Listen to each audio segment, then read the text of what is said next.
Between the incessant PSAs and mental health plot points, the boring conversations and the endless CEO swaps, Young and Restless is tough to love at this point, but love it we do. So we want to see it get better, less of the mundane and more of the dramatic please. Sally did all the right things in the aftermath of Adam's confession, except slap Chelsea. This is still a soap, right? So why can't we have nice things? St. Chelsea hasn't even been officially dumped yet. That said, I'm holding out hope that a more dramatic confrontation is in the cards since Young and Restless has set the scene so perfectly for a confession and an epic catfight. Meanwhile, Billy continues to spiral, which brought us yet another boring, random conversation, this time between him and Katie, who went on about why she wanted to be captain of her team.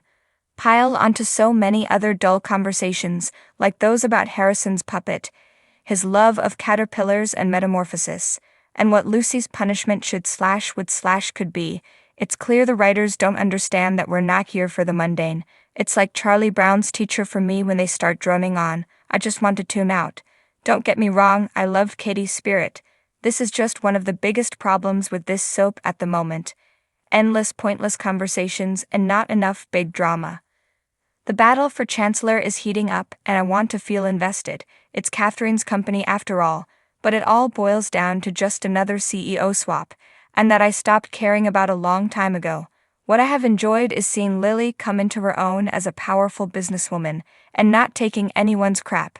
Next week she'll bring information to Victor that could potentially bring about Billy's downfall, but I'm really hoping she'll refuse to divulge it unless he guarantees her the CEO position. He won't, of course, because he intends to install Mickey, so I'm all for Lily walking out of his office.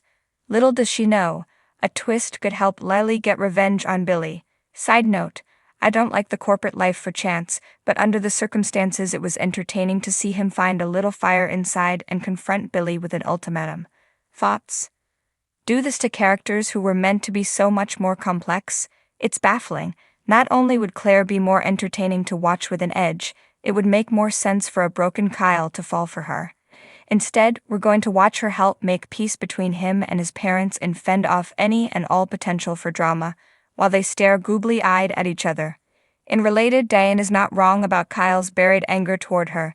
This is arguably the only intriguing aspect of this plot, depending what they do with it, and the sole chance for a payoff. Clearly, things are reaching a critical point with Sharon, who is increasingly having trouble containing her rage, and who is being egged on by Cameron. He, of course, is not him, but part of her own mind, presumably the part that needs to get back on her med stat.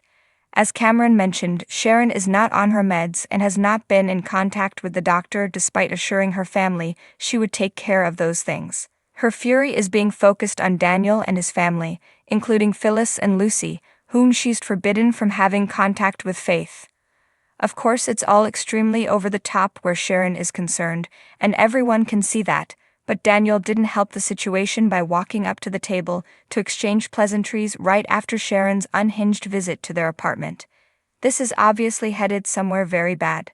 Next week, Nick wises up and tells Maria they need to look into Sharon's meds, but will it be too little, too late? It's hard to say.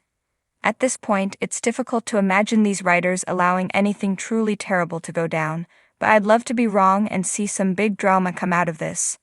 The opinions expressed are my own. Please feel free to share your thoughts on this week's Young and Restless in the comments.